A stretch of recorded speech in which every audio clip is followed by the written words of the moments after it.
And we are live, and welcome to another installment of my live question and answers. So, just to give you guys a little feedback or a little background on what it is that I'm doing here, is every Sunday I put out a video, and that video is produced and covering a specific topic that could range from anywhere from real estate investing in the United States to real estate investing abroad, as well as my home healthcare business, how to approach a home healthcare business, and then anything else that I'm really interested in, which also includes aviation.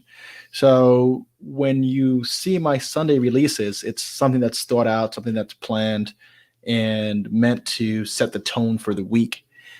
And then I started to think I wanted to do more interactive videos where I'm actually talking to the people who are members of the NTP Life community, those of you who are viewing the content who need maybe a little more clarification on some of the ideas. I try to keep the videos now between like 5 and 10 minutes because that seems to be like the average consumption time for YouTube videos. And when we do these videos, we have the opportunity to, I guess, dive a little deeper into certain topics without the worry of being highly produced or without the worry of kind of matching YouTube's algorithm. So this is kind of a free space for us to just get together, talk about what it is that I do, and maybe take a look at your particular situations and advise on where you should go. I used to consult, and my rate was starting at $450 a month. Not a month, sorry, $450 an hour. And I just realized that it's taking too much time away from me to focus on, I guess, my other higher producing sources of income. So I really don't take any more consultations. And now that my following is growing, I get more requests for mentoring, more requests for working together. The only mentoring option that I do have available is through my Killing the American Dream program, which is investing in 1 to 4 family real estate here in the United States. And the caveat to that, or the condition to that mentoring, is that you have to invest in a deal alongside me. That way I know you're real. That way I know that you're putting your money to work. You don't pay me to mentor you. You don't pay me to consult you. I make my money on the deal when we exit the deal. That way you make money, I make money, you learn, and it's fair. And I thought that that was the best model because I see a lot of other real estate gurus and people online who charge for courses and then upsell for mentoring and blah blah blah, and it's just kind of fee extraction. That's a good business model. I get it, but it's not something that I would have responded to. So when I came up with my program, Killing the American Dream, I decided that I was going to do it a little differently and design it for people who think and feel like me. That's why it's the way that it is. So if you're interested in checking that program out, it starts at $97 a month. If you're just interested in education, you just want to know how to invest in 1 to 4 family real estate, great. If you want to invest and learn and go all the way with it, where you actually get to do a deal, then that is negotiated directly. And there's a minimum investment amount of $10,000. And it's depending on if you really are suited for that. It's not like anybody participates.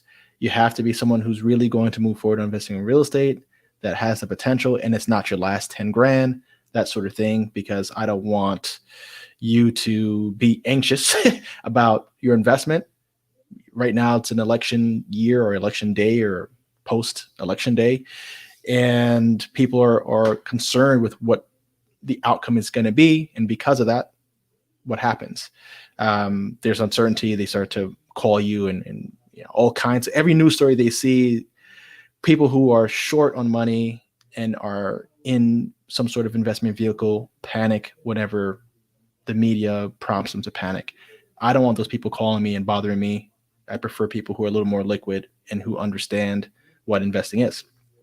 So that's the skinny on that, and that's just kind of intro housekeeping stuff, just so I could allow people to come and join us here on the broadcast rather than babbling about nothing. I figured out that it may be better to actually just talk about some of the background, some of the history in that first few minutes, so that when people start to trickle in and we're on to the topic of the day, they're kind of catching the beginning of it rather than random mumbo jumbo. So that's kind of what I'm going to be trying. If you think that's good, please hit the like button. Let me know in a comment, or let me know in the feed that's along the side of your screen.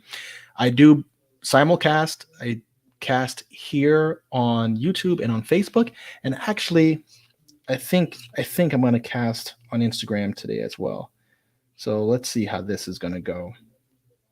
Let's go live, baby. Add to your story. Live. Let me just set myself up here for the live broadcast on my Instagram. And once that goes live, I think I'm going to jump right into the topic of the day. Let's go live. And I'm live there.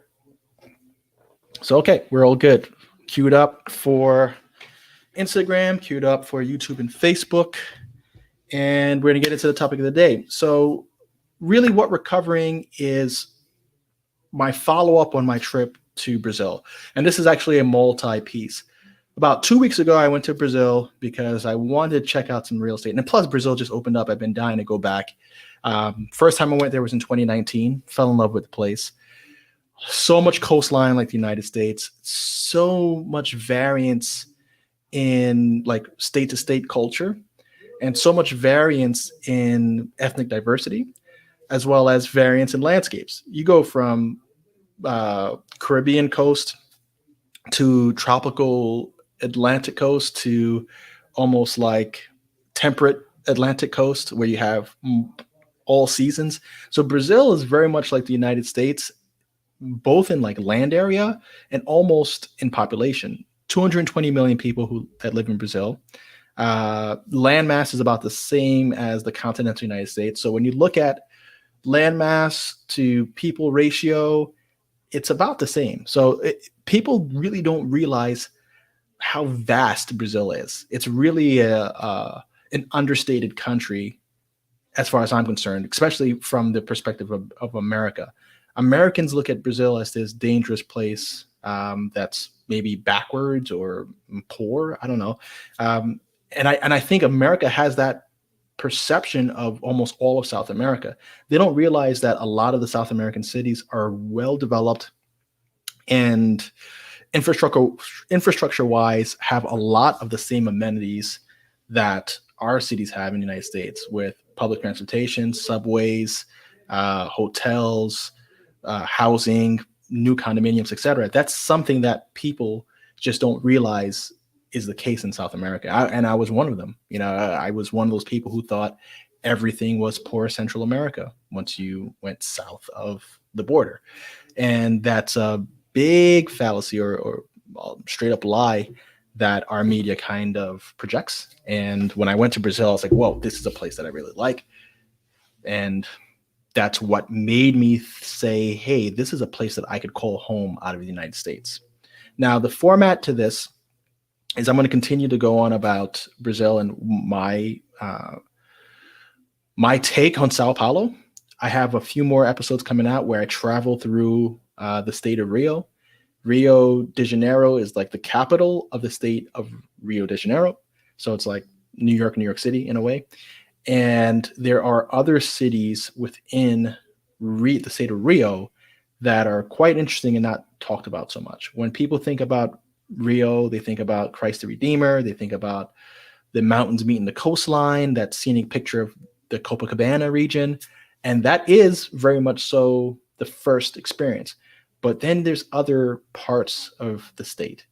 And those parts are more Brazilian. Actually, it's all Brazilian, but you get to see parts of like the subculture or the different nuances of the culture within the state of Rio de Janeiro, which is rather fascinating. So I'm covering that in the next few episodes.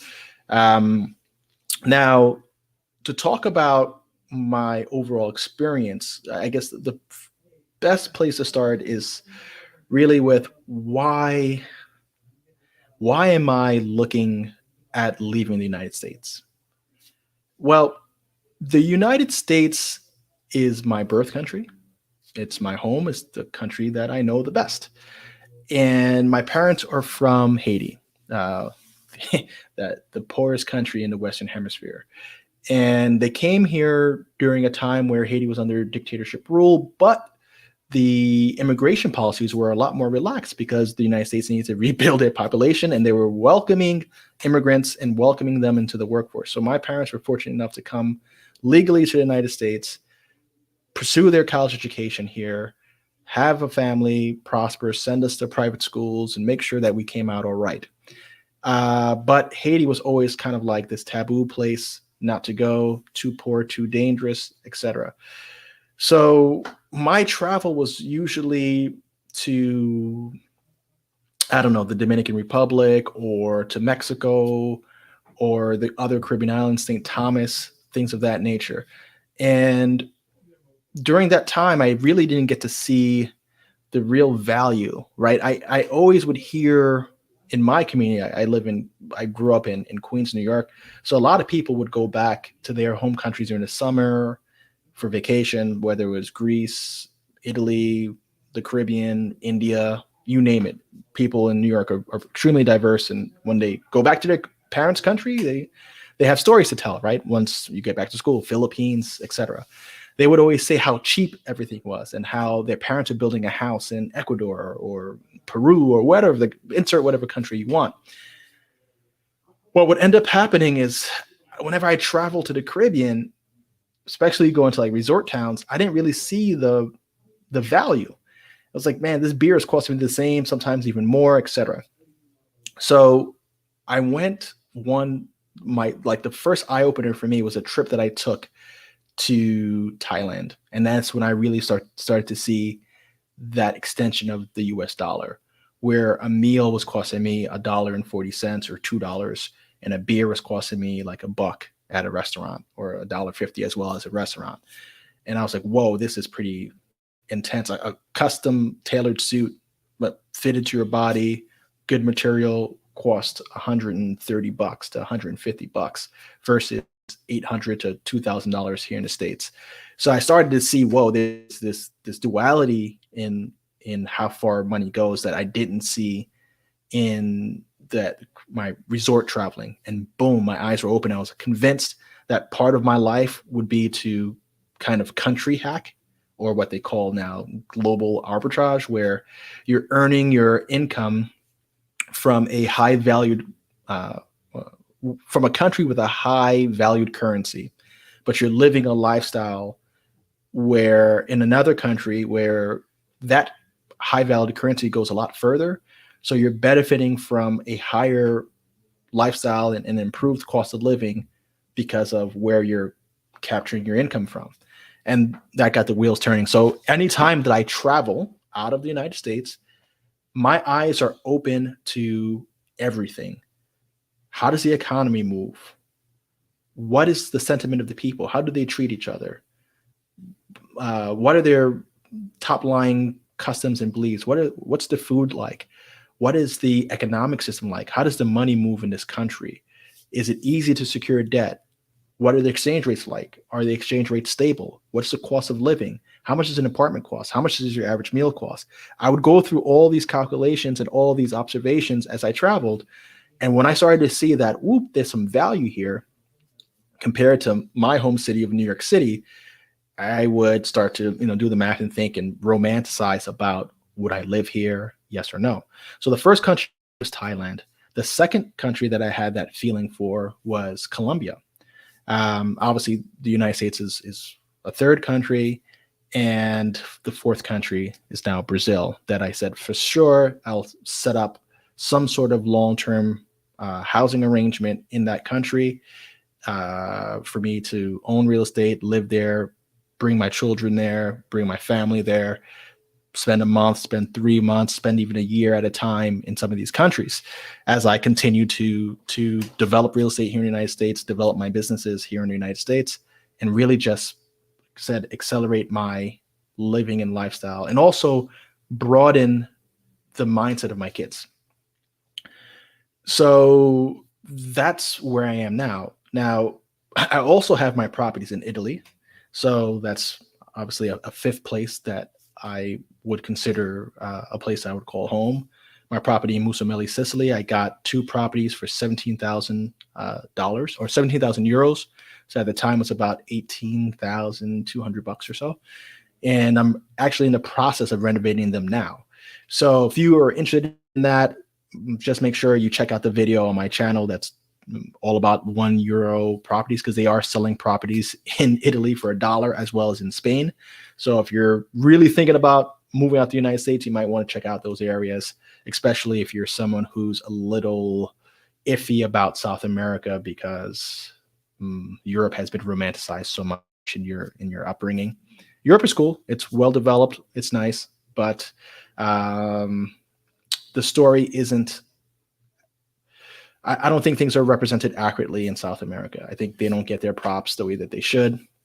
And a lot of the same issues that exist in Spain, Portugal, Italy, Greece definitely exist in Argentina, Brazil, Colombia, Peru. You're going to see Chile, Uruguay. These countries are well developed, but have kind of the same income ranges sometimes, and the same sort of behavior or social values. And when you travel to these countries, you start to see the parallel. You start to see the influence of one empire on the colony. So that's that. So that's where I am now. So borders opened up for Brazil. I got excited. I've been freaking here in Florida. Fortunately, I'm living pretty good. We have nice beaches and things didn't really shut down too bad down here. But I was like, I'm ready to get out the country. I usually travel monthly out of the country, or every 6 weeks or so. So not traveling from February to October was like kind of hard for me. I went to Brazil to research real estate and see what sort of value I could stir up. One really cool thing about what's going on in Brazil as a result of the coronavirus, and really around the world, is the US currency has shot up in comparison to other world currencies. It shot up against the euro, it's shot up against the pound, it has shot up against all of the South American currencies. So when I first went to Brazil in January 2019, the real, which is their dollar, was trading at 4 reais, where was the camera? Yeah, 4 reais to $1. It is now 5.5 to $1. So we're talking about a near 50% devaluation of currency in a 6-month window. So anything that was listed for sale is now on discount by almost 20%. So I was like, you know what? Let me see if I could get something now and take advantage of this. And that's what brought me there. First video that I released is touring Sao Paulo. Just to get it out the way, Sao Paulo is not a city that I really like. It's a cool city. I think it has a lot of energy, a lot of opportunity, just because of how many people are there. 4th largest city in the world. Sometimes it's the 3rd largest city, depending on whose measurement you're looking at. But there's 21 million people that live in Sao Paulo.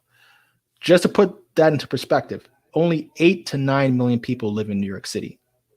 Sao Paulo has 21 million people. This is a huge, sprawling city.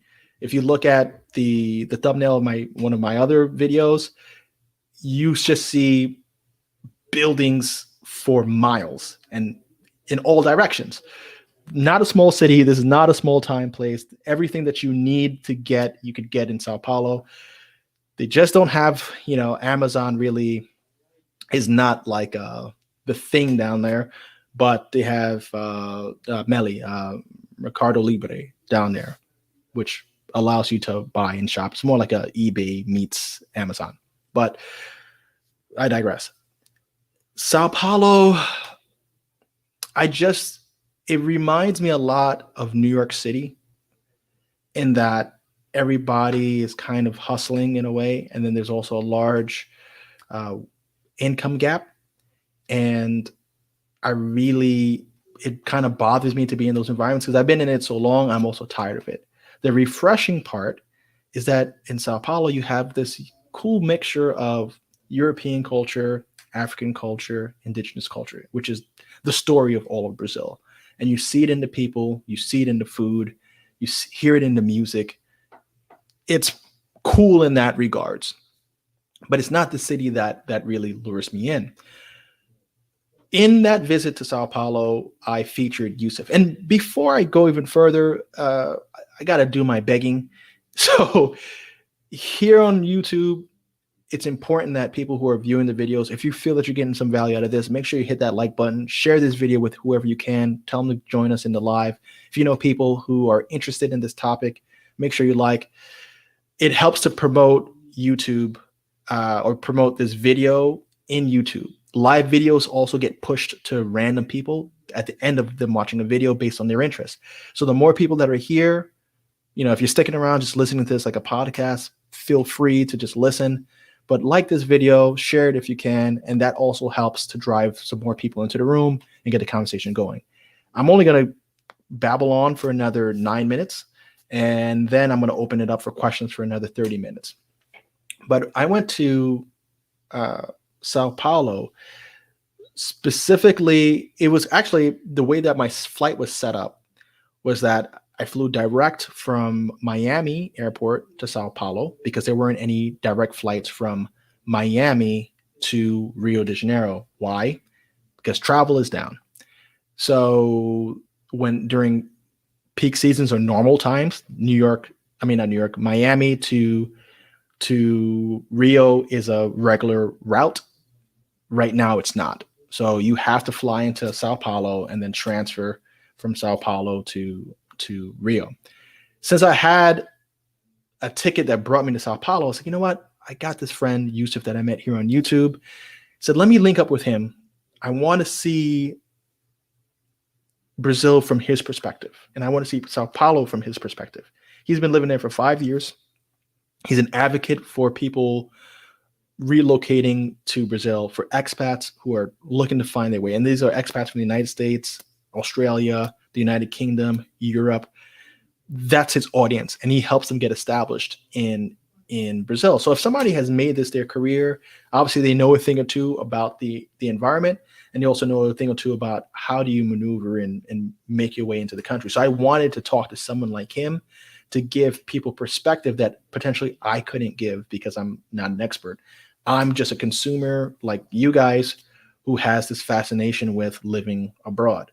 As I research and do more, I'll become more and more proficient. But until then, I have to defer to people who know better than me. So I was like, you know what? Let me bring them on, do an interview, capture that conversation, just so you could see how personally I think and how someone else thinks, and what is the mindset of the type of person who picks up and moves to a new country. It's a scary thing for a lot of people to do.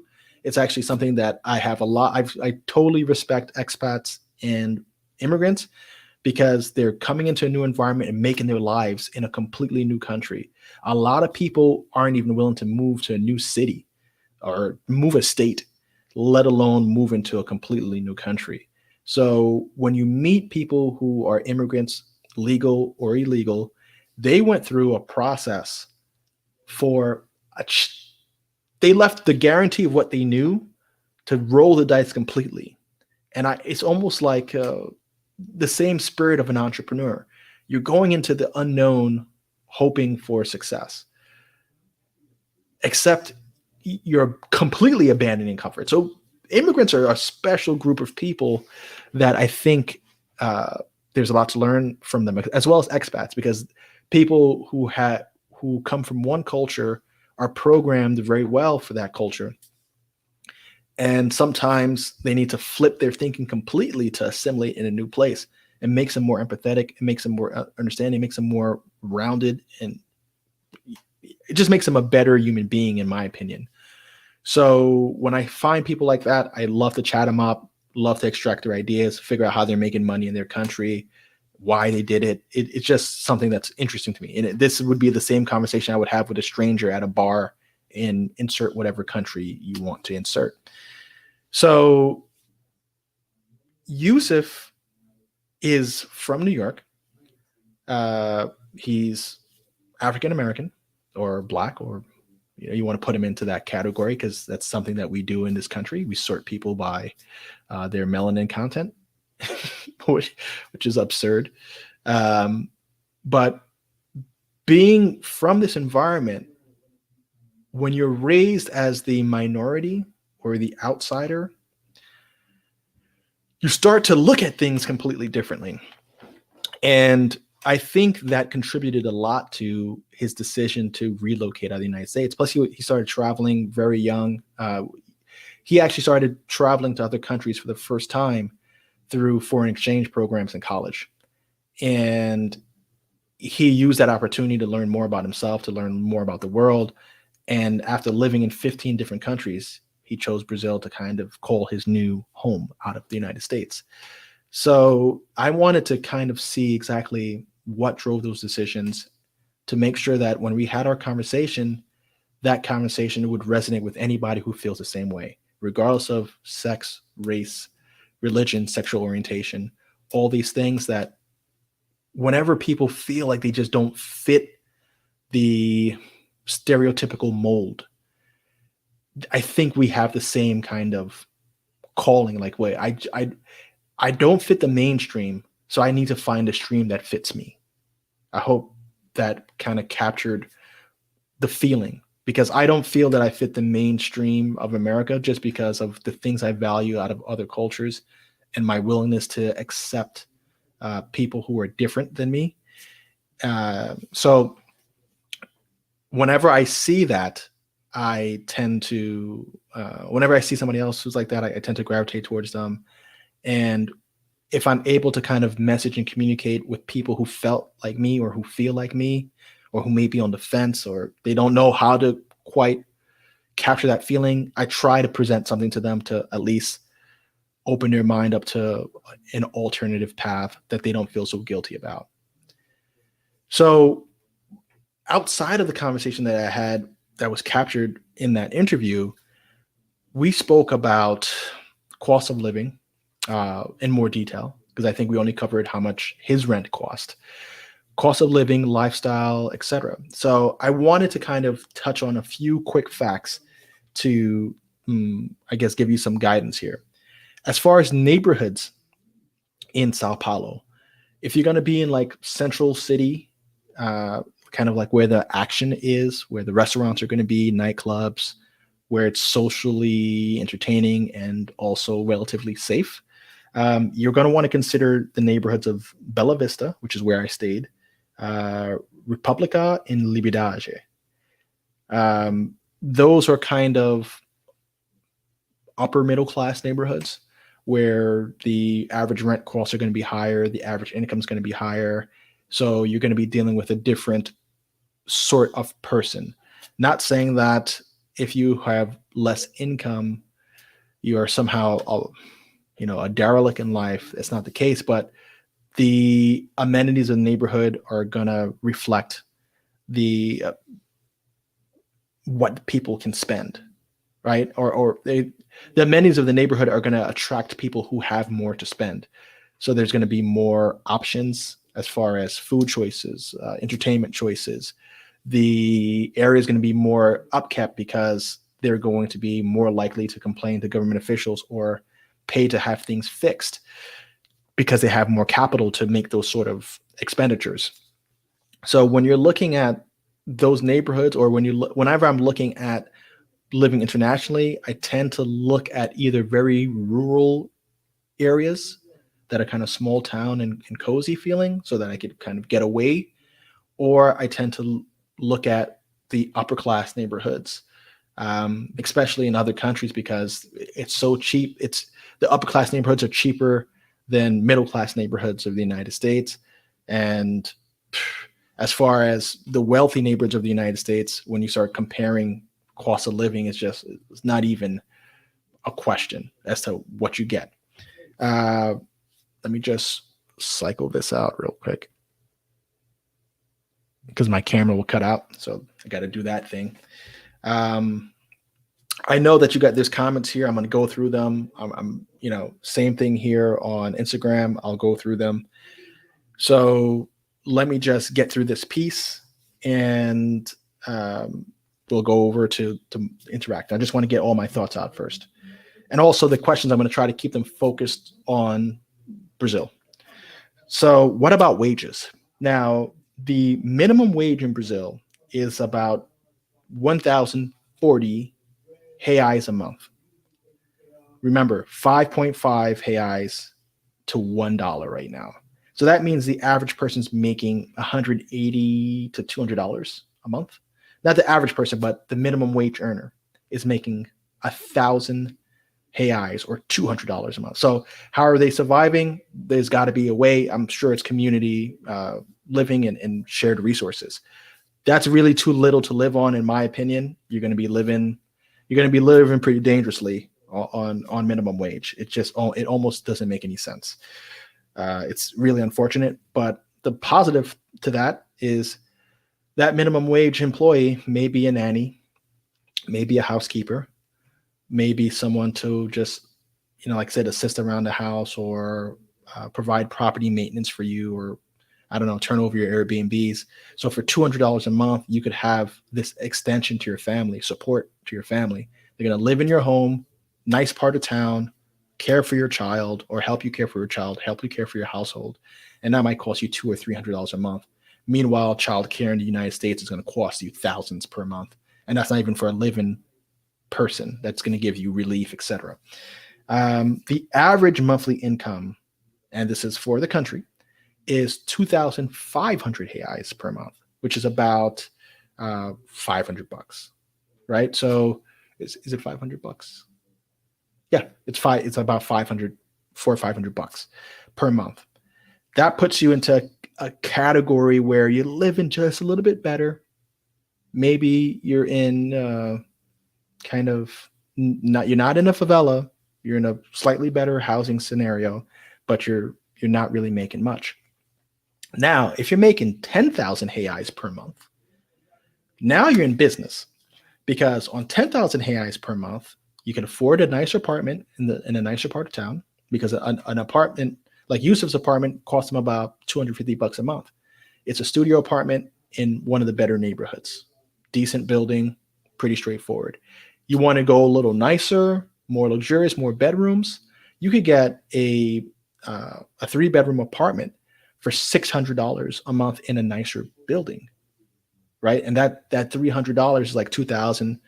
That $600 is like 2,500 reais, 2,900 reais, 3,000 reais, something like that. And then it gets more and more. So even if you were making $2,000 a month, which would be 11,000 reais per month, US, for instance, you got your $2,000 coming in, 3,000 puts you in a nicer neighborhood, nicer apartment. 1,000 gets you your childcare. You've got $6,000 of do stuff money, right? Once again, that's $6,000 their currency. So that's 3 average salaries.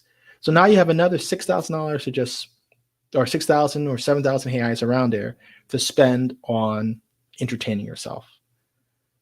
A caipirinha street side is going to run you, maybe 10 reais, $2. Somewhere a little fancy, $3. It's going to cost you 15 reais. You buy a meal, rice, beans, side salad or French fries, 22-ounce beer. That might run you at a decent restaurant in a nicer part of town. That might run you like a typical Portuguese style bar or whatever. That might run you 30 reais, 35, which is $6 to $7. And this is like served. So like that just puts into perspective as to how far your money will go. Now, if you're going to travel to another city within Brazil and you wanted to go to Rio de Janeiro, you wanted to go to Búzios, or you want to go to Florianopolis or whatever, flights are going to be relatively adjusted to that current currency, to that local currency. So you could start moving around within the country, staying at the same quality of neighborhoods on this $2,000 a month.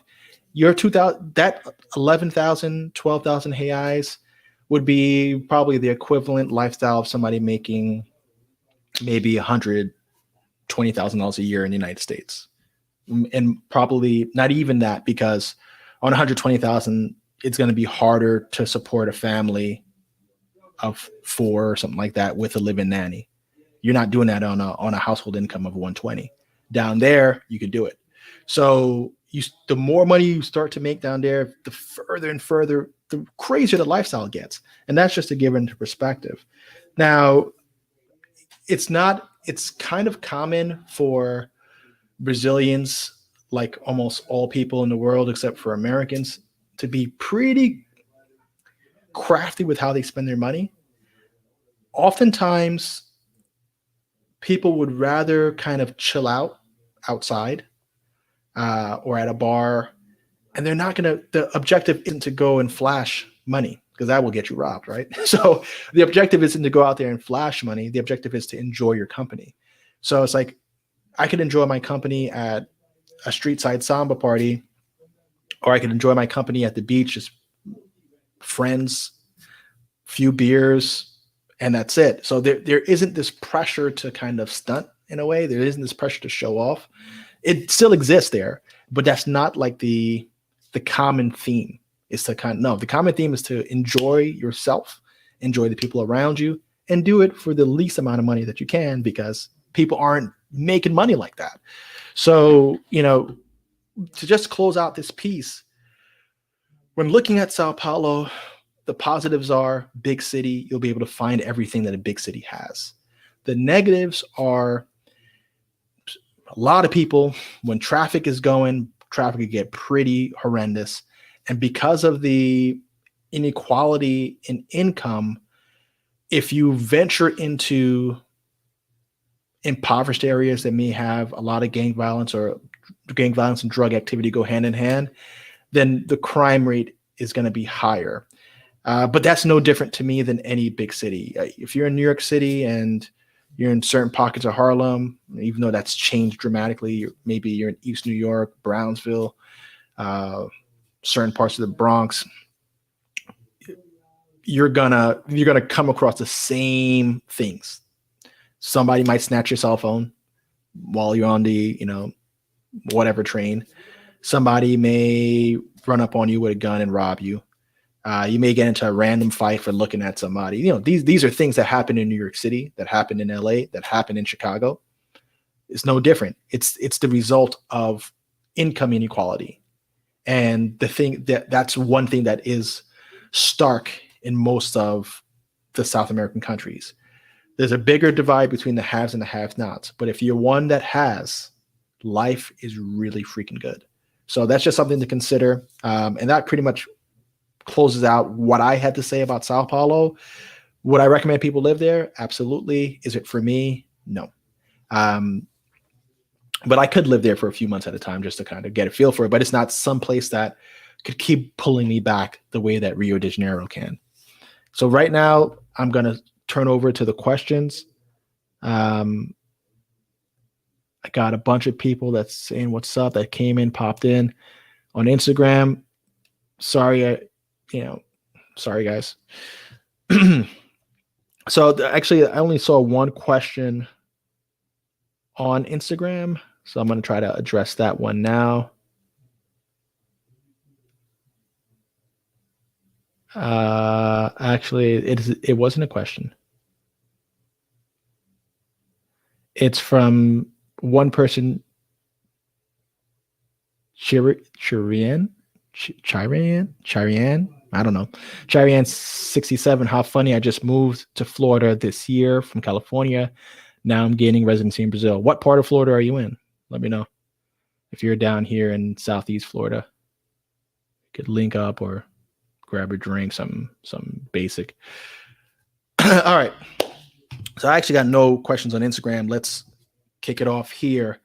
Once again, if you haven't liked this video, please like it, share it. We're talking about relocating, especially, in the current climate. I don't know if we have a decision on the president just yet. Some people are saying, if this guy gets elected, I'm leaving. If whoever gets elected, Biden, Trump, if you're leaving, you're leaving. Great. There's plenty of reasons to leave other than politics. But if that's what got you over the edge, see the world, live the world, be the world, enjoy yourself. But since people are having this conversation, I think it's a good time to kind of bring them on, tell them we're talking about leaving the United States. What does that look like? Is it scary? Is it not? And I would love to answer their questions. So, first question: I live in Middletown, New York. Did you sell houses you renovate here? Curious. Yes. I actually have a closing on another property next Friday. That one is in contract and sold pretty much.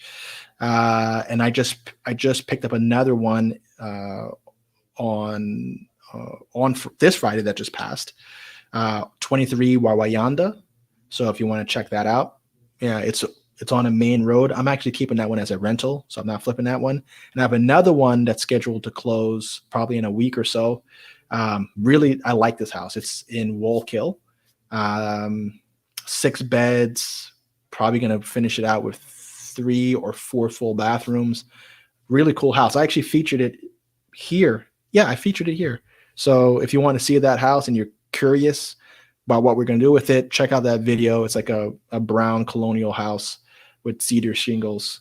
So if you're still here, that's that. But the rest of the questions, I'm going to try to keep it to Brazil. Not a good time to go to Brazil because of COVID. Listen, there's COVID killing people here.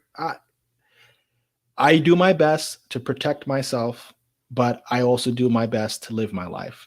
So wear my mask, sanitize myself, be mindful of my own germs. I got tested when I got back. I'm COVID free. You know, I'm not going to put myself, now that I understand this disease a little bit better, kill rate is below 3%, highest amongst people with chronic diseases. I am not too worried about catching it myself. I feel that I should do all right. If I drop dead because of COVID, at least this will be my record of being an idiot. But that's my opinion on that. Nice to see you too, Sharif. Thank you, Jay on Fire. I appreciate you coming by here. Garrett Gross, with such a travel bug, I wonder how long Brazil will hold you. I think 3 to 6 months maximum at a time before, you know, I move around a lot. So it's not that Brazil will hold me. I actually don't plan on being held anywhere. I would I'm going to choose one place that I feel would be really good for my kids to grow up. And I'm still going to probably be there 6 or 7 months out of the year. So, you know, that'll be wherever that place is, will probably be the place that I raise my kids. But the other 6 months out of the year, I'm trying to be in other places. Excuse me. Shauna, right back at you. What's going on, man? Yusuf, welcome for swinging on by. Not sure if you're still here, but if you are, what's up? And definitely check out his channel. It's at Yusuf Watif. He covers what it's like to be an expat in Brazil, but he also takes on like social conversations about the United States, about Brazil. Really interesting stuff. And what's great about it is that he invites people on for open debates or open discussions, whether he agrees with their position or disagrees with the position. It's two people who are talking around the topic. So if you liked our conversation, definitely check out some of his other videos.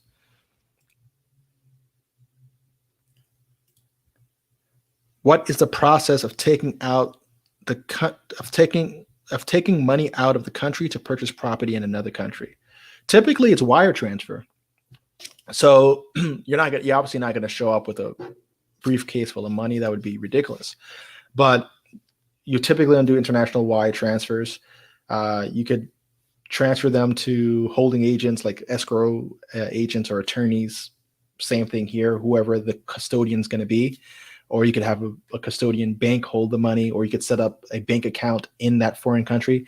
Most foreign countries make it fairly easy to open a bank account, especially if they're trying to attract foreign investment. Brazil is one of those countries that makes it relatively easy. They like U.S. money coming in. They like foreign money coming in. It helps to stimulate the economy. The United States is the same way. It's fairly easy for a foreigner to get an American bank account. To get a bank account in Italy, it's pretty straightforward too. So you get a codice fiscale, which is like a tax ID number, and then you go to whatever bank kind of welcomes you. So, and then if you just are doing transactional stuff, you just wire your money. If you're going to be wiring some funds to that country for you to operate with, I would probably keep my currency mostly in US accounts just for stability of the dollar, and move my money over as I need it. Not necessarily, or when since I do trade, I don't trade currencies, but since I do trade, if I see that the currency charts are getting out of whack, meaning way undervalued, I might move my money in at that time because it's a matter of time before maybe the currency moves again. But I won't move a whole lot of it, just for transactional stuff, not really for complete relocation. So that's just my take on it. It's fairly easy. Jardines Sambeng. See, yeah, Jardines is a nice neighborhood in Sao Paulo. He's adding some texture to the conversation. I stayed there and loved it. Really good amenities, expensive by Sao Paulo standards, but because of the exchange rate, it was cheap as hell for me, especially coming from Barbados. Exactly. You see, he's from Barbados, a Caribbean country. And things in the Caribbean, because of the small size of those countries and a lot of the mountainous terrain, they're really short on resources and the ability to manufacture internally. So a lot of the goods are imported into countries like Barbados, Puerto Rico, even though it's the United States. These countries, Jamaica, Haiti, Dominican Republic, they're buying goods from the United States at the US dollar price, sometimes paying tariffs on those goods to bring them into the country and then reselling them for a margin in the country. A gallon of orange juice might run you $6, $7, which is crazy to me. And, so for him saying that he went to Sao Paulo, stayed in nicer areas, and it seemed cheap for someone in Barbados, lets you know kind of how global arbitrage works, because some people would think, oh, the Caribbean is going to be cheap because these were small colonies, blah, blah, blah. Not the case. Especially like Bermuda is not in the Caribbean, but Bermuda is freaking expensive. Grand Cayman, expensive. So you kind of want to, if you go to South American countries, since they're pretty adequate in size, they've built their industry up in a way where they do produce goods locally. They produce food locally. They might produce certain metals and certain heavy equipment locally and importing other items. So things aren't that expensive, especially when it comes to day-to-day living. Food, shelter, things like that tend to be cheaper. For example, it costs only $40, $45 a square foot to build in the state of Rio de Janeiro. Meanwhile, in New York, it's running you for a frame house, it's running you like $225 a square foot to build from scratch. And if you're building like a small residential like condominium building, it's running you anywhere from $600 to $800 a square foot. And high rises, forget it. It's like 1,000 plus. So that just gives you perspective as to how cheap like the necessities are in those countries.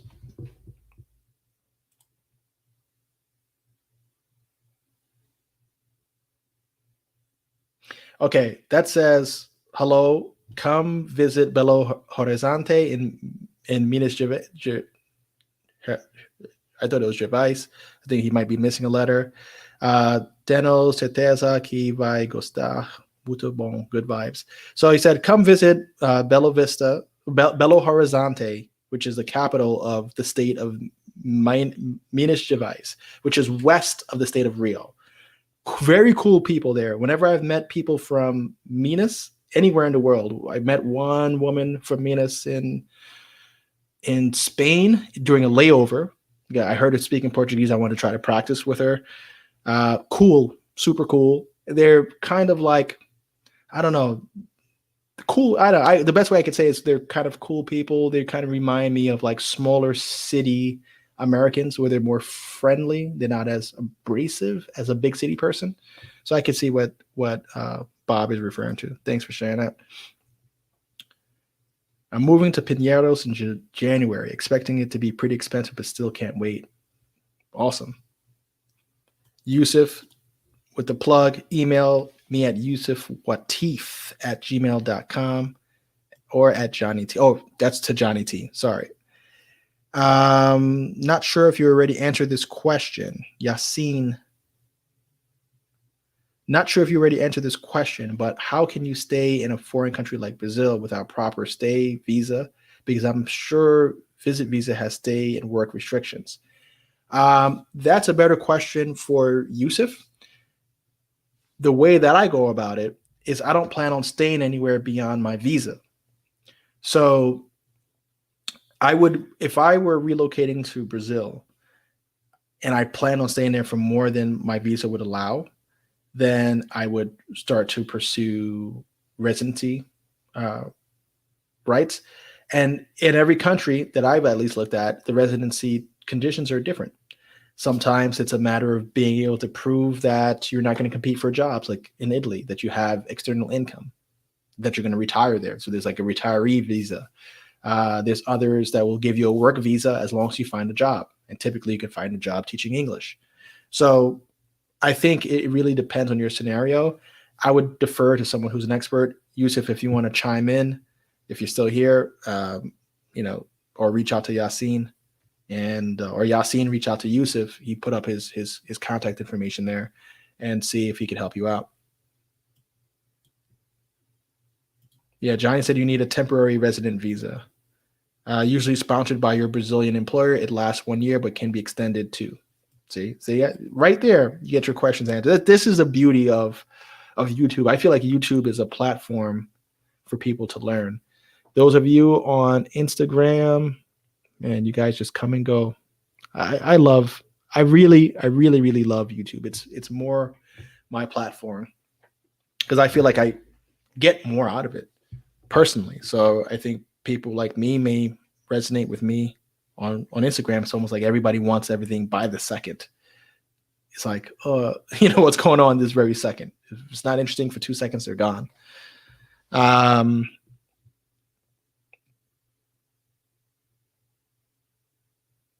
Okay, so the conversation's going back and forth between Johnny T.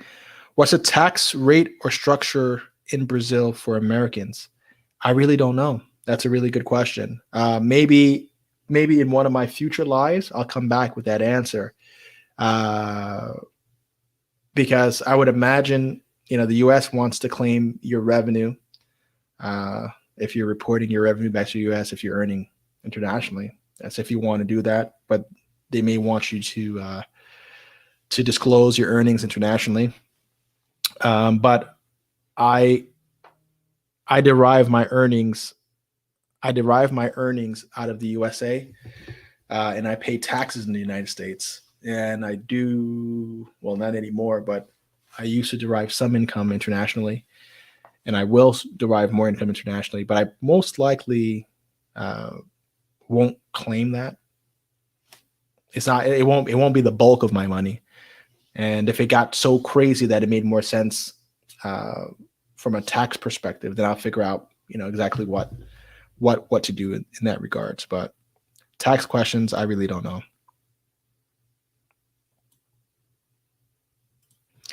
Colby and Company. How much to own property in Brazil? The cheapest place that I saw was outside of Cabo Frio, which is in the state of Rio, and that property was selling for around $25,000 for a kind of a crappy 3-bedroom house, but it was directly on the beach. So it was kind of like it's like in a developing section of damn, I'm at 54 minutes already. It was in a developing section of like that Cabo Frio, Aya de Cabo area. You see, there we go. Oh, and my card is full. So that means that we're going to have to cut out, or I'm going to switch my camera.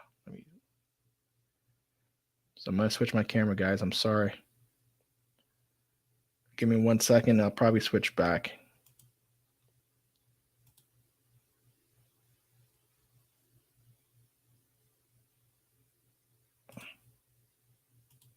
Nope, it's not going to work. Okay, bam. Okay, so that's the other view here. So let me just try to make these changes that I need to make. But yeah, I think on YouTube, on Instagram, I'm just going to close out before that signals me off. Thank you guys for joining me. If you're watching, anybody's watching at this point, I think the YouTube community is more engaged for these weekly lives. I'm just streaming to you so you don't miss out, but I don't get that much engagement over there. So I may not really do it anymore, or maybe I'll just do my morning dirty works. I'm still figuring it out. So anyway, Instagram, thank you. Make your way on over if you want to continue later.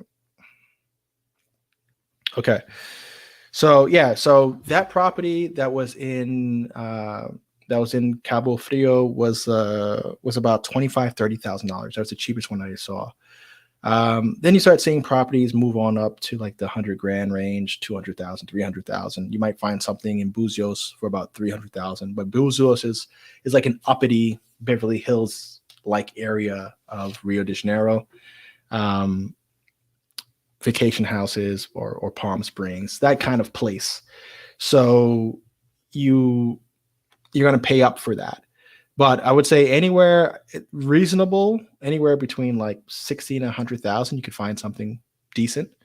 The only thing is, are you going to be able to get the value that you want on the rent side? And that's where I think owning property in South America kind of sucks, because the rents are adjusted to what people can afford.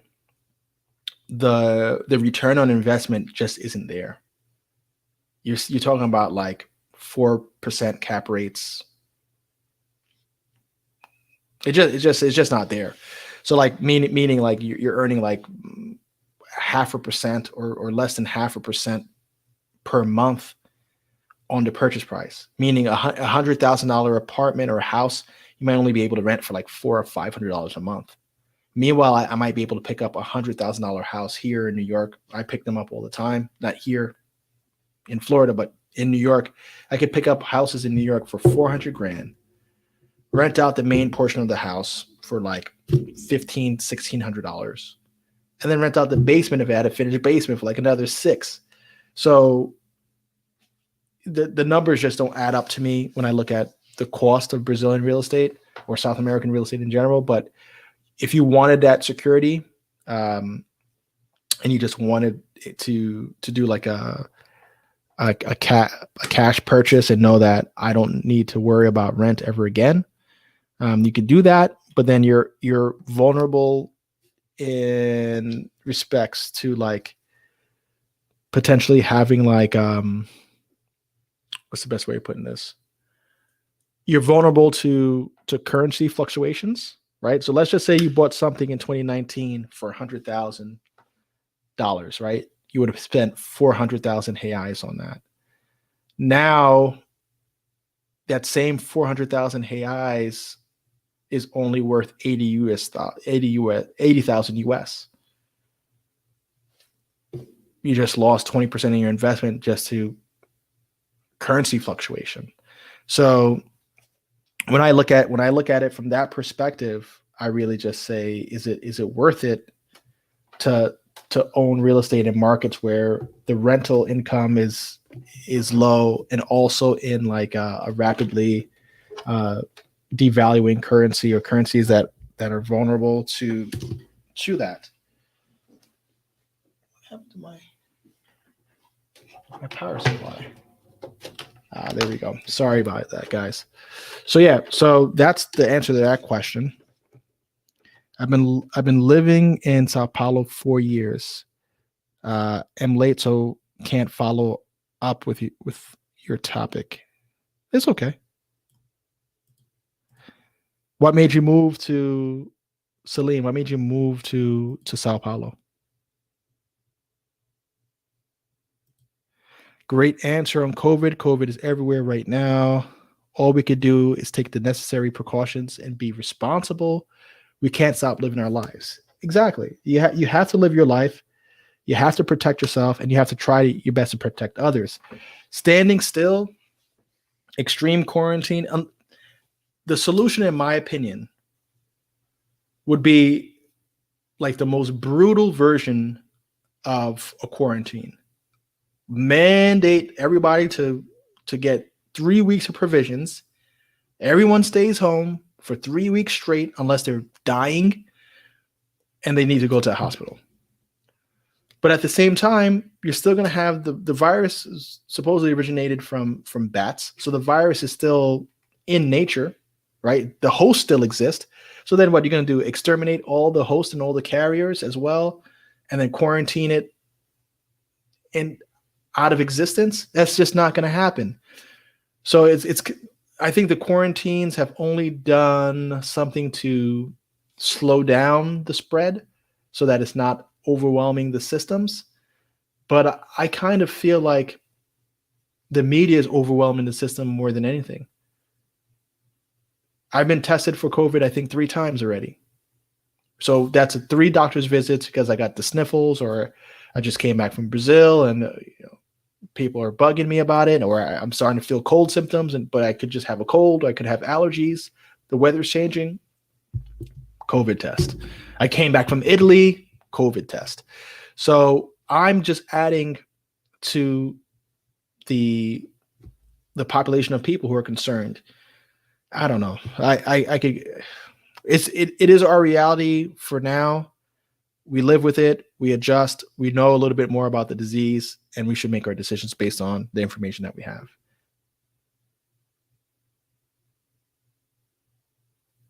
Brazil seems really nice. I have a multi-million-dollar company, and I have my men working there. Awesome, man. What's your company? I would love to know a little bit about it. What do you do? Um, what industry group, etc. Because I've been thinking about hiring expats from the United States that have moved to South America, for instance, for sales positions within my home care company, so that they're either selling software or like software sales, or relationship building and marketing with potential referral sources. So you figure that if a salesman who's mostly on the phones or whatever, if I could pay them $1,200, $1,500 a month in South America, and they're living above the average or middle class, whatever, or the $2,000 a month, that would still be cheaper than me hiring the equivalent here in the States. That might run me $6,000 a month, right? So I could get 3 times the sales reps for the same budget, native English speakers, but living in South America. I've been trying to convince some of my boys to move down with me to Colombia, open a call center down there, employ them, and I actually, on the wages that they'd earn, it'd be a better lifestyle than here in the United States. But comfort is comfort. One thing I will assure you is that Brazilians are amazing people. They are. Uh, Johnny T with the suggestion: TransferWise is a great way to transfer money from one country to the next. They do it as an ACH, so it's much cheaper. They just draft a much lower fee, and they have a lot of different functions. I use TransferWise to send money to India for software development, so I'm familiar with it. So that's another option, of course. Thank you for that reminder. If you bring money from foreign country, India, into the USA to buy property here in the USA, will I have to pay 20 to 30% taxes? Hell no. Why would you pay 20 to 30% taxes if you're buying something? Mm-mm. You'll pay taxes on your profits here in the United States if you record the income. You would pay taxes when you sell the asset, because you're going to be subject to the capital gains tax rate and whatever tax rate that I guess you're exposed to. but you won't get taxed for bringing money into the US. Let's see what Kevin got to say here. Smart move. I would have moved to Brazil. Is dangerous, of course, but one, it's a beautiful place. Two, beautiful girls. Three, cheaper food and cheaper options.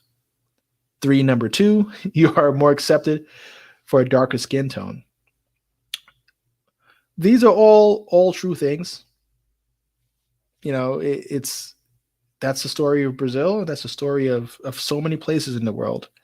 Um, and the thing is, Kevin, I would imagine Kevin is black, and these are the things that unfortunately preoccupy the minds of blacks. Is how am I going to be accepted for my skin color? These are real feelings that black people have. So, no matter how far things have come as far as race relations in this country, we still carry the stigma with us, and it's partly our responsibility as black people to really stop looking at ourselves. Sorry about that. To stop looking at ourselves as like less than. Like we know, that you're not less than. Here you may be less than, but in reality you're not less than. So don't allow that social design to kind of make you kind of whatever. But yes, it's going to drive how you feel in a certain place. When you feel like you could just exist like a normal human being, like everybody else, and that you're not maybe being looked at differently, or you're not being passed up on a job, or when you're in a place that doesn't make you feel that way, it almost makes you feel like just another person. And that sometimes isn't the case here in the US, which is a sad reality. So, like chokes me up a bit, but it's the truth. That's just a clear for anybody who isn't black and following. That just kind of shows you what the black experience is like, and what kind of thinking develops out of that. It's not. It's almost like learned. It is learned, But Brazil's a cool place. It suffers from racism, but the one thing that helps you in Brazil is, and in the United States it helps too. The more money you have, the more that starts to fade.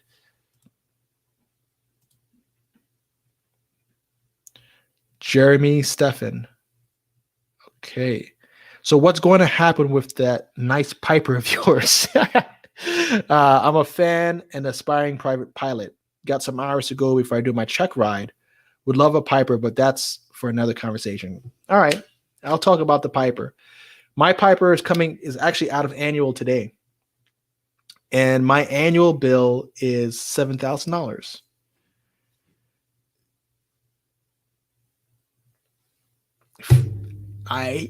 It's fairly cheap compared to what it would be for a brand new, or maybe a 5-year-old Cirrus SR22, or cheaper than what it would be for a Bonanza or a Piper Malibu, which is another aircraft I'm looking at. But when I think about it, it's like, wow, man, I paid an average of $600 a month just for my annual. And that's because I relocated. So it's a new mechanic. He wants to do things differently. They usually excuse me. Sorry, man. Well, they usually bang you out on your first annual, and then they start to lighten up each year. But they'll always find something. Especially my plane is almost 60 years old. So things go bad. So there's a lot of things that need to be updated, changed, etc. So it's pretty good. I'm actually getting quotes to repaint it and reupholster it, because I was on the verge of buying a new plane this year. And then I thought, man, maybe I'll buy it next year. But I'm not. Last year I only flew like 50 some odd hours, which sucks. So, I would really like to be flying maybe 400 hours a year, 500 hours a year. That would be nice.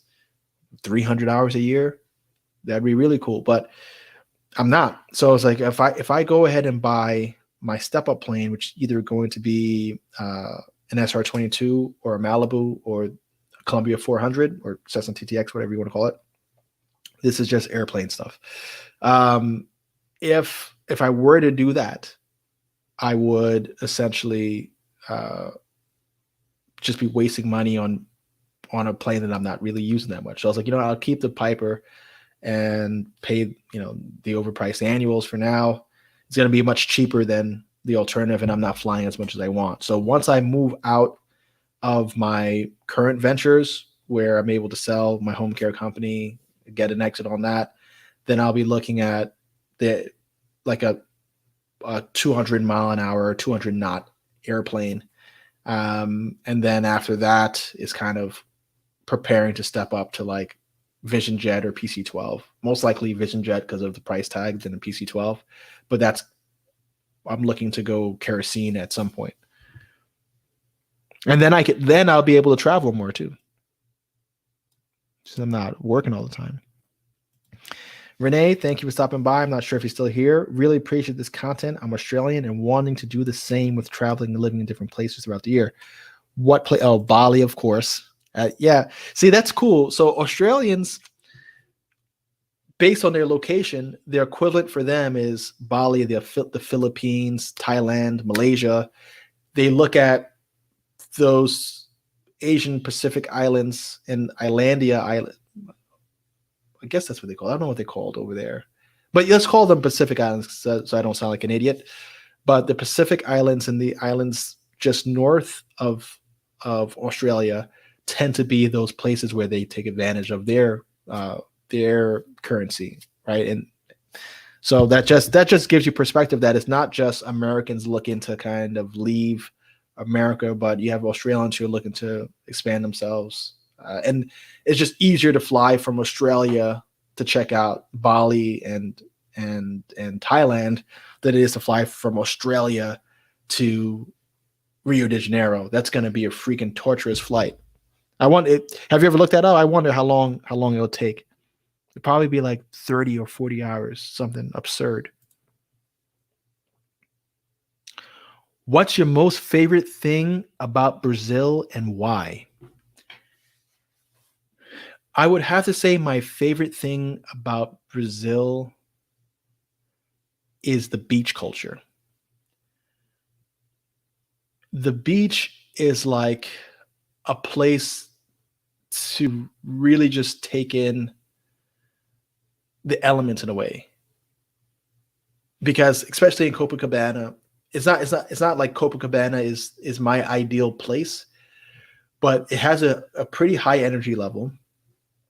You have people who are wealthy or wealthier that are from like, Leblon, Ipanema, Copacabana, like Barra Tijuca, right there, that have like the beachfront properties. They more or less, how can I put this? They live there and they make that area what it is. But then you have the people who are from the suburbs and the favelas and the middle class neighborhoods that it's hot outside.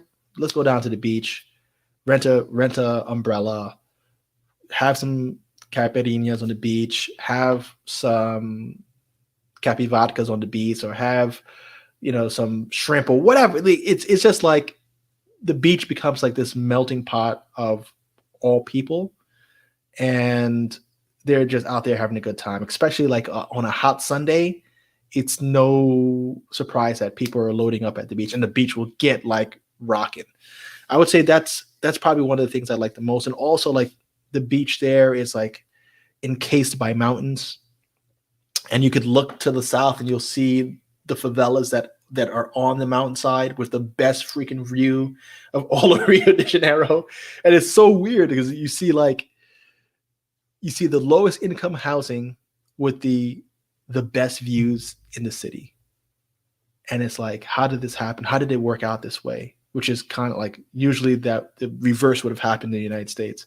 So it's those little nuances that I love about Brazil.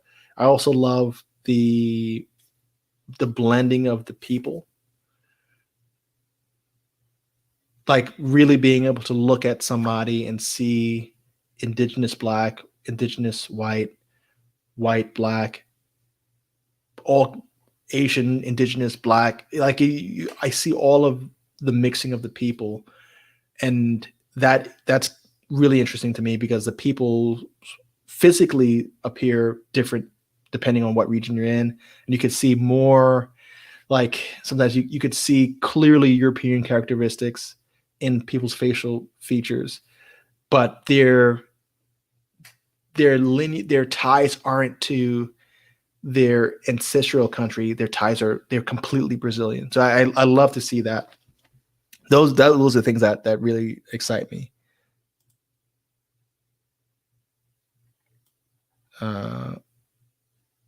Cipher Venom.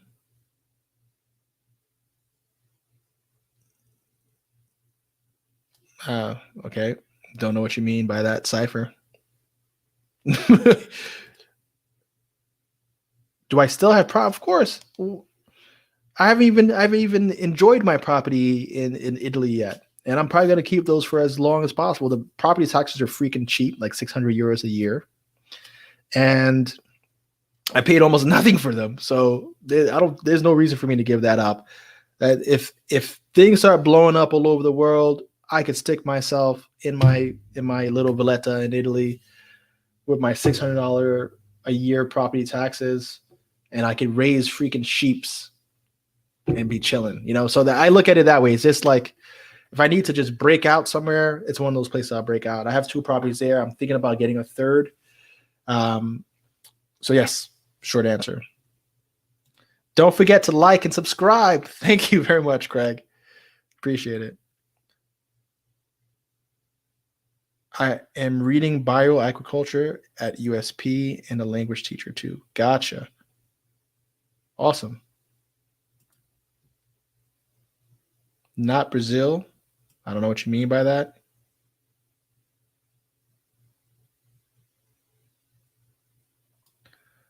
I really don't. Sometimes I don't know what these comments mean. What about flying? What do you mean? What if you could elaborate on that? I'm gonna go for about 13 more minutes because I'm at the 1 hour and 17-minute mark.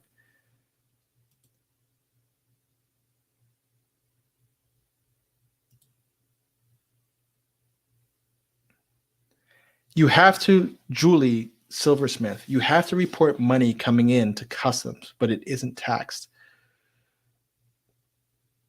I'm not sure what you mean by that. Do you mean like when you're coming into the country with cash money on you, that you need to report it? Is that what you're saying, Julie? And if you are, that is true. Yes. Typically, when you're traveling into a new country, they'll ask you, are you carrying a certain amount of money on you or not? And if you are over a certain amount, they might stretch you and tell you that you need to pay a fee for bringing in that money, or what are your intentions, et cetera, et cetera. They might consider it business usage. They might allow it. But if it's just regular spending cash, you don't need to really report anything. How easy or how hard is another question. And thank you, Julie, for asking. How easy or hard is it to set up a business in Brazil for Americans? That I really don't know, because I haven't gone through the process of establishing a corporation or whatever business entities they use in Brazil. I would think it's rather easy because there's currently like a million reais program that you could kind of like there was a I guess it was part of the Jobs Act, or there was one visa. What was it called? H1, was it H1B? I forget which visa it was, but there was a visa that you could get as a foreigner in the United States. You could buy your residency by investing $1 million into the United States, and it created a certain amount of jobs for a certain amount of time. And if you could prove that, then you were eligible. So a lot of people invested in like hotel projects, supermarkets, that sort of thing. I was trying to raise some money from that pool for my home care business at one point. That's why I'm familiar with it. But they have a similar program in Brazil like that, where you can come in and invest $1 million reais into a Brazilian project, whether it's a tech company, real estate development, I don't know, a beachside restaurant, something like that, and you could buy your residency that way. So when I see countries doing things like that, I feel like they're pretty pro business, and their current leadership is kind of extreme capitalist. I would say the current president, not really liked amongst the people, but is trying to do progressive things financially. So short answer, I think is relatively easy. I could try to find out, and once again, that's another question I could circle back with. So I think I can't remember. I'll have to look back, but let me write these questions down that I don't know. Starting a business in Brazil. And if somebody could remember what that other one was that I said I'll talk about. Yeah. Uh, you know, I got my custom sticker for my plane. Um, and I haven't flown internationally yet. And now that hurricane season's passing, I believe that my first trip is going to be to the Bahamas, my first international trip. And then I was thinking about flying that bad boy down to Cancun, um, or down the Bahamas to the Lesser Antilles. So I don't know. There's some interesting things coming up. When I do it, I'll film it. That's for sure.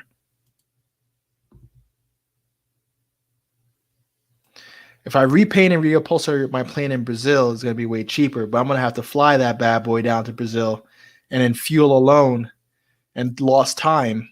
I'm sure it's going to be a disaster. I looked at the Sling TSI. Obviously, Mojo Grip, a buddy of mine, he's building his Sling. Um, Not fast enough, in my opinion. I think they're fuel efficient. I think they're cool planes, but the speed isn't where I want it to be. I want to get over the 200 knot mark. So that's why I said it's going to be a Malibu, or most likely the TTX or Columbia 400. That's really what I'm shooting for.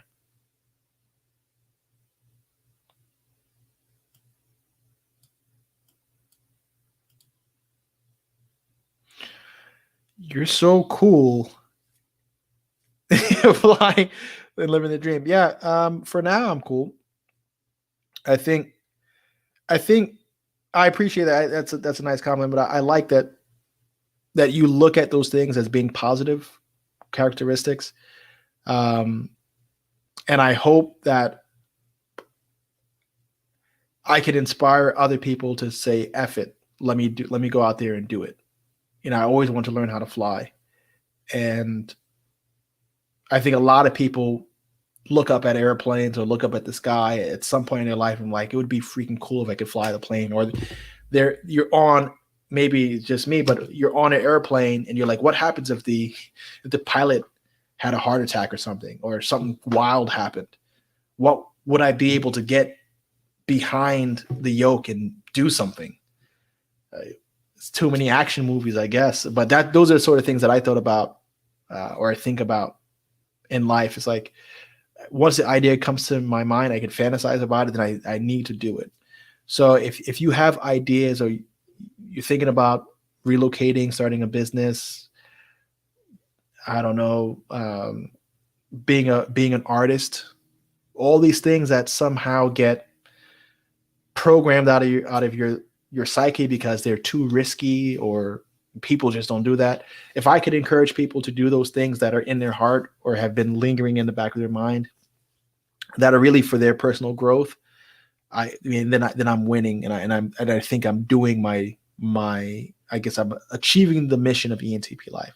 It's really to live my life, document it, and show people that a kid with ADD, a kid born of immigrant parents, a black dude born in Jamaica, Queens, or raised in Jamaica, Queens, born in Harlem, can achieve these things that are supposed to not be achievable. I hope that it kind of makes people say, okay, maybe I could do this too, because this guy seems kind of like a bonehead to me, or he's interesting, or whatever it is, whatever the thought is that triggers them to take an action. If I could trigger that, then I've done my job, and that makes me happy. So thank you, Julie. Wonder what your dreams are. How about you share them? Sometimes vocalizing it helps.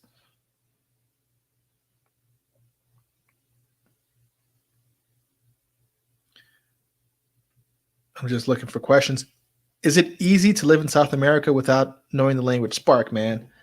This is a question that drives me nuts. And there's always one of them that comes up. And I like to do this actually. I studied Portuguese for 3 months every day, driving my car to work on Pimsleur. All I did was pop it in for my 30-minute commute to my office, listen and repeat, and they teach you the language in a conversation format. In 3 months, like I said, I'm able to read Portuguese fairly well.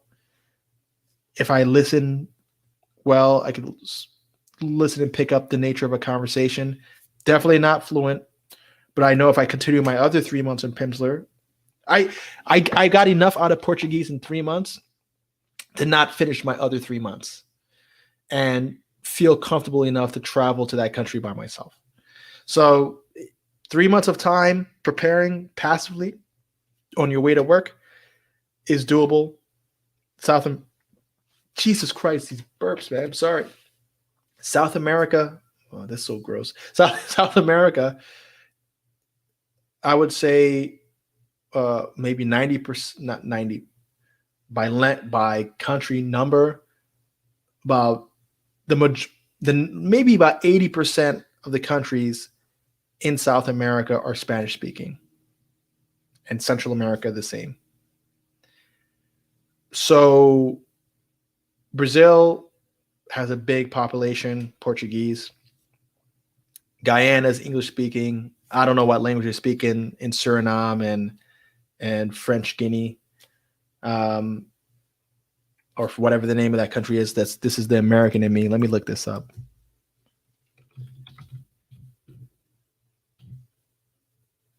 French Guiana, not French Guinea. I apologize. So I don't know what they speak there, but you figure Venezuela, Ecuador, Colombia, Uruguay, Paraguay, Peru, Bolivia, Chile, Argentina. I think I made my way around the island. Those are all Spanish-speaking countries. Then you have Brazil, which is Portuguese, and then you have the Guyana, and the Guyana, Suriname, and French Guiana. I don't know what languages they speak. I know they speak English in Guyana, Suriname, and the others. I don't know. So you're covered. If you learn Spanish, you're covered in so many different countries. You're covered in Spain, and then it gives you a good base to learn Portuguese, and it gives you a good base to learn Italian, somewhat to learn French just because of the structure of the language, but French is very different than those other Romance languages in the sense that accents are different. A lot of words are different, but I see a lot of learning a little bit of Italian, knowing a little bit of Spanish, learning Portuguese. I see way more similarities there than my knowledge in French. All languages can be learned. Anything can be done as long as you practice. So practice, make it happen.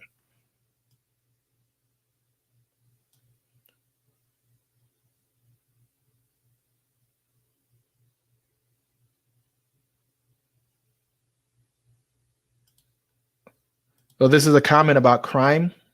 The drug gangs target those in their network, whether buyers or sellers. There's no reason for them to target random people on the street. Yeah, look, crime and that life only affects the people who are in that. Unless you get caught up in some random shootout, which is typically going to happen in their neighborhood, there's not going to be that problem in the tourist zone. Sometimes it happens, like things could pop off anywhere, but it's something that you totally could avoid if you want to. Okay, we're down to the wire. Brown sugar, baby. Will you be buying more property in Fort Lauderdale? Been looking into house hacking, but hasn't been easy finding duplexes to triplexes. Yeah, I'll be buying more here. If you're looking to buy something in Fort Lauderdale and you're having a hard time finding it, then you need to ask yourself why. What is the difficulty? Are you looking for prices that just no longer exist in this market? Are you looking? Are you not looking? Are you looking at properties that are just listed? There's going to have to be some context there. Or is your price point too low? There's definitely, there's millions of homes in the United States. So when people tell me they can't find a deal,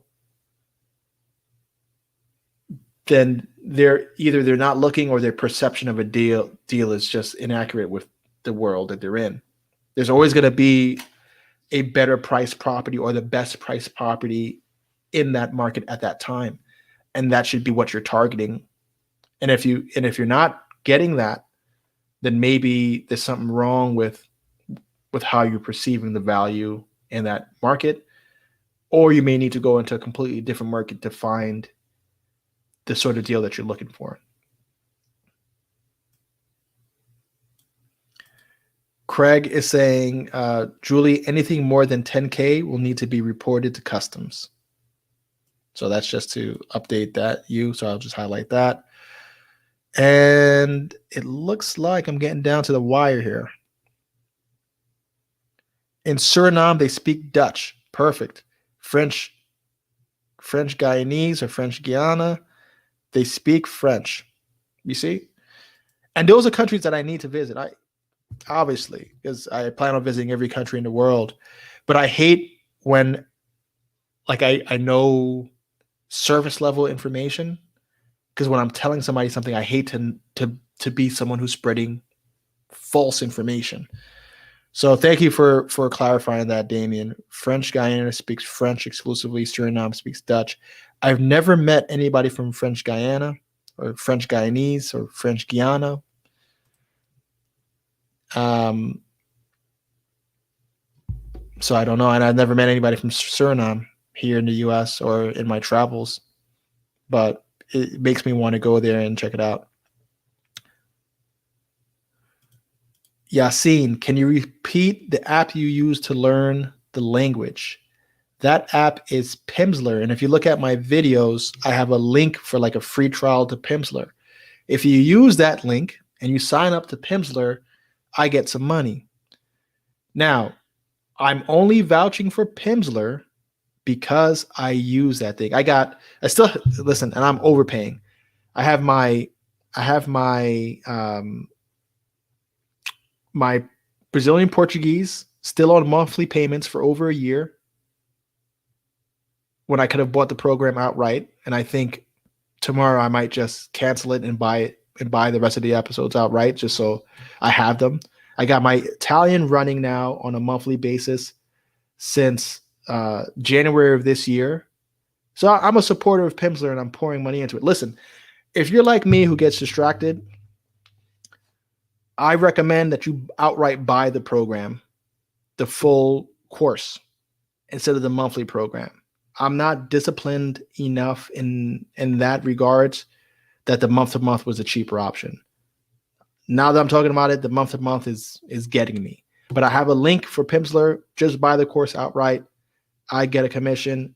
I'm pretty sure most people that I have recommended Pimsleur to have gotten tremendous value out of it. Stick with it, especially after the first month. The first month builds a habit. The second month starts to get exciting, because when you meet somebody who speaks the language and you're able to say something, and by the end of the second month, you start to really understand the foundation of the language. It's pretty good, man. I can't vouch for it more. And that's how it's spelled, Pimsleur. So look at my comment link. If you're thinking about learning a new language, they pretty much have all of them.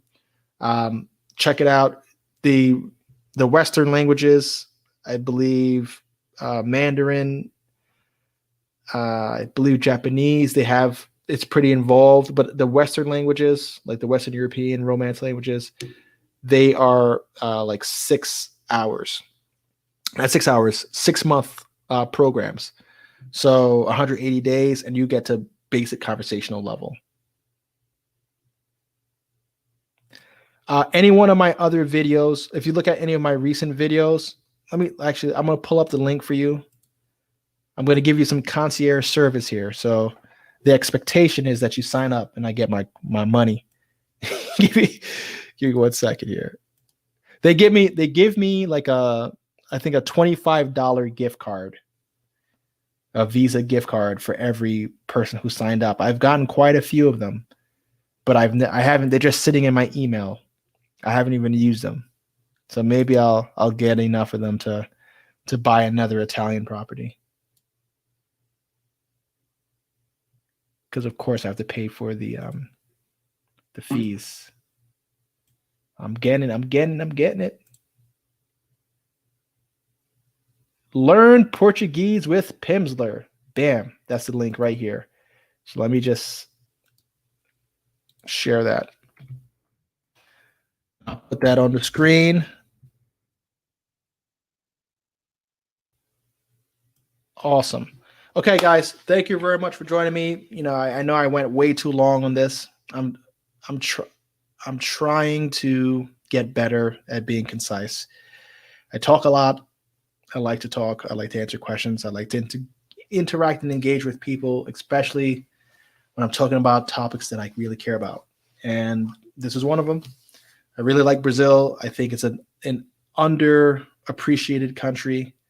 I feel more people should check it out. More people should travel there. Maybe the next time that I travel there or plan to travel there, I could announce it, maybe get a group to go down there together, take it in, see it for what it is. Maybe that's something I should do, right?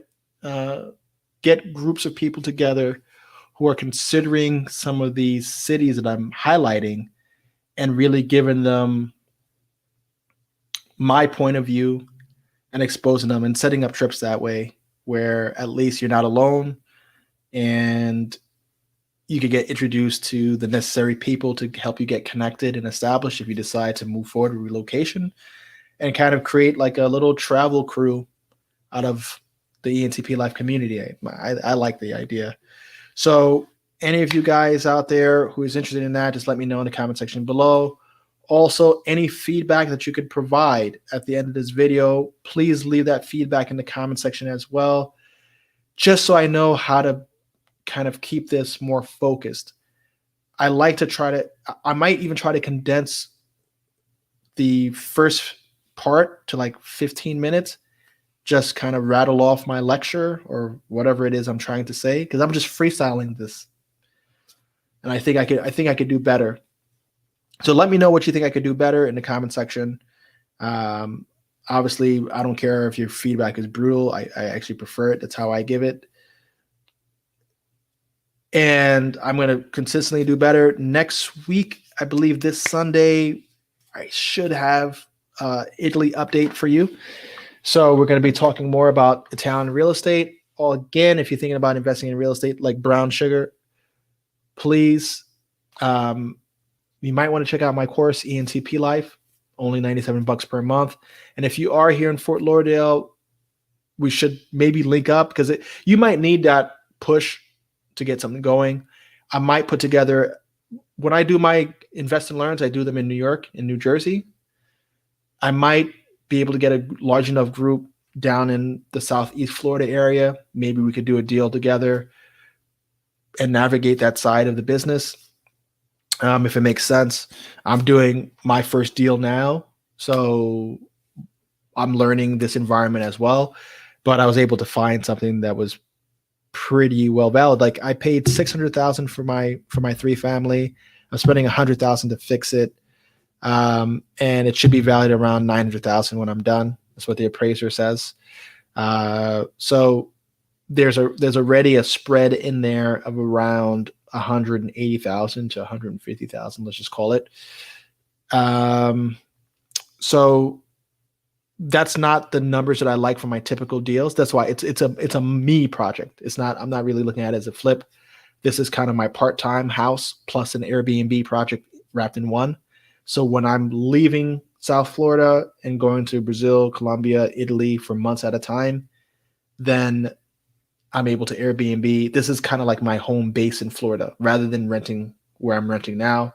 That's kind of how it's serving me. And then on top of that, it should cash flow a few thousand a month as an Airbnb rental. So it makes sense for me in that regard. So if you want to link up, we'll talk about that. But thank you very much for joining me here at ENTP Life. I believe that is it.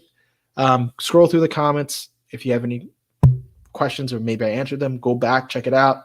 Leave your comments in the comment section below. If you haven't liked this video already, please slap a like on it. But more importantly, your feedback is more precious to me. I need to know what I need to do better. How do I get this down to an hour? And how do I provide a high level of value for those of you who are watching? Thanks again for joining me at ENTP Life. Check out Italy on Sunday, and I'll see you next week.